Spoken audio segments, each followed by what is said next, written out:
Hello student, welcome to this video. इस video में हम देखने वाले हैं आपका अर्धवार्षिक मूल्यांकन का पेपर, जो कि सामाजिक विज्ञान का है, कक्षा 8वीं का है। यहाँ पर ध्यान दीजिए कि सामाजिक विज्ञान हिंदी माध्यम के लिए है और जो 16 नवंबर को जो पेपर आने वाला है आपका, बिल्कुल रियल पेपर है और सभी प्रश्नों के उत्तर इस वीडियो में हम देखने वाले हैं। यानी कि 1 से लेकर 22 तक के सभी प्रश्न एक ही वीडियो में हम कवर करेंगे। तो आप लोग वीडियो को अभी से लाइक कर दीजिए, चैनल पर नए हैं तो सब्सक्राइब कर लीजिए। तो चलिए शुरू करते हैं। देखिए यहाँ पर आप देख सकते हैं प्रश्नों की जो संख्या है वो 22 है। इसमें पूर्णांक जो है 50 नंबर का है, यानी कि 50 का पेपर है। तो 50 में से 50 आपको पूरे लाने हैं नंबर। तो पूरी वीडियो को देखना और जितने प्रश्न बताए जा रहे हैं तो पूरे प्रश्नों को कर लेना, ठीक है, क्योंकि आपके यही प्रश्न आपके रहने वाले हैं और यही आपके पेपर में आने वाले हैं। देखिए यहाँ से कार्य प्रारंभ करें और ये निर्देश हैं, इनको पढ़ लेना आप। उसका देखिए बहुविकल्पी प्रश्न देख सकते हैं यहाँ पर 1 से लेकर 10 तक के जो प्रश्न है वो बहुविकल्पीय प्रश्न है। देखिए आप लोग वीडियो को फुल स्क्रीन करके देखिए, साथ ही आप लोग वीडियो की क्वालिटी को बढ़ा लीजिए ताकि अच्छा दिखाई दे आपको, ठीक है। देखिए प्रश्न 1 है आपका, वायुमंडल में नाइट्रोजन और ऑक्सीजन का प्रतिशत है। तो यहाँ पर याद रखना है आपको, नाइट्रोजन जो है वायुमंडल में 78% है और ऑक्सीजन 21% है। तो दोनों का हमें क्रमशः बताना है, तो 78 और 21 आंसर हो जाएगा। तो इसमें बी वाला ऑप्शन सही हो जाएगा, 78 और 21%। नाइट्रोजन कितनी है? 78 है, ऑक्सीजन 21 है, ठीक है ना। चलिए अगला प्रश्न क्या हो जाता है? अगला है, उष्णकटिबंधीय सदाबहार वनों में पाया जाता है। तो दुबरी, भालू, तेंदुआ, जिराफ ये तो पाए नहीं जाते हैं। तो इसमें जो पाया जाता है वो हो जाएगा एनाकोंडा। ए वाला ऑप्शन सही हो जाएगा, एनाकोंडा आंसर हो जाएगा।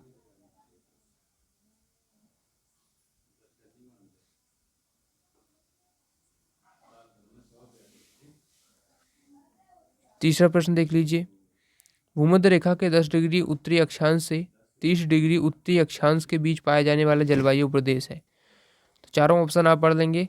तो इसमें जो सही उत्तर हो जाएगा वो हो जाएगा आपका ऑप्शन नंबर ए, भूमध्य रेखीय जलवायु प्रदेश, ठीक है। तो इसमें भूमध्य रेखीय जलवायु प्रदेश कर लेंगे। अगला प्रश्न देखते हैं। इसमें पूछा गया है, दिल्ली सल्तनत काल के राजवंशों में शामिल नहीं था। तो पल्लव वंश नहीं था। इसमें डी ऑप्शन करेक्ट आंसर हो जाएगा।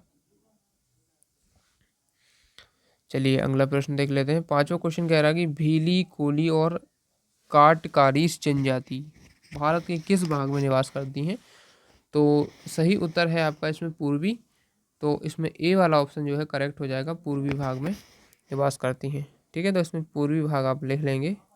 अगला देखते हैं, विधानसभा के सदस्यों को क्या कहते हैं? तो विधायक कहते हैं। और विधायक ये वाला फर्स्ट वाला, ठीक है। सातवां प्रश्न है, अमृता शेरगिल और कल्पना चावला का संबंध किस उपलब्धि से है? तो अमृता शेरगिल पेंटर थी और कल्पना चावला जो है अंतरिक्ष यात्री थी, ठीक है। उसके बाद अगला प्रश्न देख लेते हैं। इसमें क्या पूछ रहा है? इसमें पूछ रहा है कि आपको अपने घर का फर्नीचर व मोटरसाइकिल बेचना है, आप किस प्रकार के विज्ञापन का इस्तेमाल करेंगे? तो इसमें देख लीजिए, इसमें जो क्वेश्चन हो जाएगा इसका आंसर हो जाएगा वर्गीकृत विज्ञापन। तो इसमें बी है, यानी कि फर्नीचर को और मोटरसाइकिल आप अलग अलग बेचेंगे, ठीक है। तो आपको इन्हीं दोनों को बेचना है, तो आप इस प्रकार से वर्गीकृत कर लेंगे। नौवां क्वेश्चन कह रहा है कि एक निश्चित दिन लगने वाला बाजार जहां जरूरत के सभी सामान उपलब्ध होते हैं, किस प्रकार का बाजार होगा? तो यहाँ पर देख लीजिए, जो सही उत्तर हो जाएगा इसका साप्ताहिक बाजार हो जाएगा, ठीक है, क्योंकि एक दिन ही लगता है साप्ताहिक, एक दिन साप्ताहिक बाजार, ठीक है। 10वां क्वेश्चन कह रहा है कि 7वीं से 10वीं शताब्दी के मध्य निर्मित भवनों में वास्तुकला की किस शैली का उपयोग किया गया है? तो इसमें आप देख लीजिए, जो सही उत्तर हो जाएगा वो हो जाएगा ऑप्शन नंबर 4 वाला, यानी अनुप्रस्थ टोडा शैली, ठीक है। अनुप्रस्थ टोडा शैली का उपयोग जो 7वीं से 10वीं शताब्दी के मध्य जो निर्मित भवनें हैं या फिर जो वास्तुकला है उस मतलब जो भवनें हैं उसमें वास्तुकला की अनुप्रस्थ टोडा शैली का उपयोग किया गया है। अब देखते हैं हम, देखिए अब हमने यहाँ से 1 से 10 तक के आपके ऑब्जेक्टिव क्वेश्चन जो है वो देख लिए। आपके 10 नंबर कंप्लीट हुए हैं और वीडियो को अभी तक लाइक नहीं किया, लाइक कर दीजिए, क्योंकि आपके बिल्कुल 100% आपका क्वेश्चन पेपर बताया जा रहा है विद सॉल्यूशन। तो देखिए क्वेश्चन नंबर आपका 11 से 20 तक देख लेते हैं। क्वेश्चन नंबर 11 है, सेलों के प्रकार लिखते हो, प्रत्येक का एक एक उदाहरण लिखिए। तो देख लेते हैं यहाँ पर सेलों के मुख्यतः 3 प्रकार की सेलें होती हैं। तो पहला हो जाएगा आपका आग्नेय सेलें, ठीक है, इसमें ग्रेनाइट का उदाहरण आप समझा दे सकते हैं। अवसादी सेल में आप कोयला लिख सकते हैं। रूपांतरित सेल में संगमरमर आप लिख सकते हैं। तो तीनों आपकी ये सेलें हो जाएंगी, ठीक है ना। तो ये आपका आंसर हो जाएगा। अगला देखते हैं 12वां प्रश्न हो जाएगा आपका, जल चक्र क्या है लिखिए। ठीक है, तो जल चक्र क्या है लिखिए, ये आपको बताना है। तो देखिए इस क्वेश्चन का जो आंसर हो जाएगा वो हो जाएगा यहाँ से, जल चक्र पृथ्वी पर उपलब्ध जल के एक रूप से दूसरे में परिवर्तित होने और एक भंडार से दूसरे भंडार या एक स्थान से दूसरे स्थान को गति करने की चक्रीय प्रक्रिया है, जिसमें कुल जल की मात्रा का क्षय नहीं होता है, बस रूप परिवर्तन और स्थान परिवर्तन होता है। रूप परिवर्तन स्थान परिवर्तन का मतलब क्या है कि आप देखेंगे कि जब बारिश होती है, जब बादल इस प्रकार से रहते हैं तो वहाँ से क्या होती है, बारिश होती है। अब जब वो बारिश होगी तो बारिश से फिर जो समुद्र में पानी भर जाएगा, कहीं पर भी भर जाएगा, नदियों में भर जाएगा।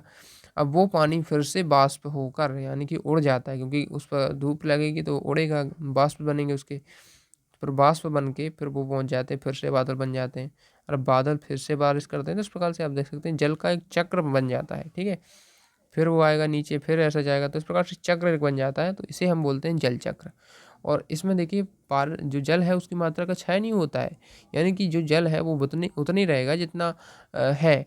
तो देख सकते हैं जो बारिश हुई है वो पूरा जल नीचे आएगा, कुछ आपका यहाँ हवा चले जाएगा, लेकिन आपका जो जल है वो फिर से वाष्पित होकर बादल बना लेगा, फिर से बारिश होगी। तो इस प्रकार से देख सकते हैं। ठीक है, 13वां प्रश्न क्या कह रहा है कि दी गई स्थलाकृतियों को सारणी अनुसार पूर्ण कीजिए। तो स्थलाकृति हैं यहाँ पर। तो इसमें देखिए कि जो लोएस का मैदान है, एक निक्षेपणकारी शक्ति का नाम लिखना है इसमें।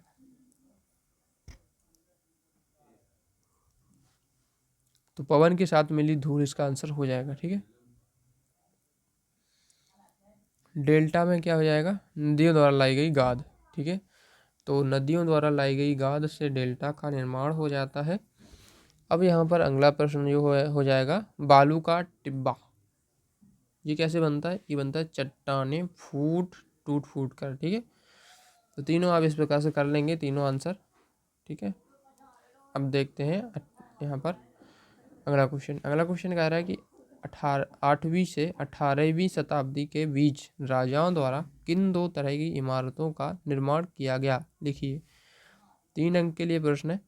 तो यहाँ पर देखिए 8वीं से 18वीं यहाँ पर। ठीक है, तो 8वीं से 18वीं शताब्दी के बीच राजाओं तथा उनके अधिकारियों ने 2 तरह की इमारतों का निर्माण किया। पहली तरह की इमारत में सुरक्षित संरक्षित जगह और दूसरी इमारतों में आराम विराम की भव्य जगह जैसे कि किले, महल और तथा मकबरे थे। तो इस प्रकार से हो जाएगा। 15वां प्रश्न है, दिल्ली सल्तनत काल की 3 प्रमुख विशेषताएं लिखिए। तो इस प्रकार से आप लिख सकते हैं तीनों विशेषताएं। इस काल के राजाओं का साम्राज्य पूरे भारत तक फैला था। दिल्ली सल्तनत काल भारतीय इस्लामिक वास्तुकला के उदय का काल था। कुतुबुद्दीन ऐबक इस काल का पहला सुल्तान बना। उसके बाद देखिए 16वां क्वेश्चन देख लीजिए, जनजातीय समाज के जीविकोपार्जन के क्या क्या साधन थे, कोई 3 लिखिए।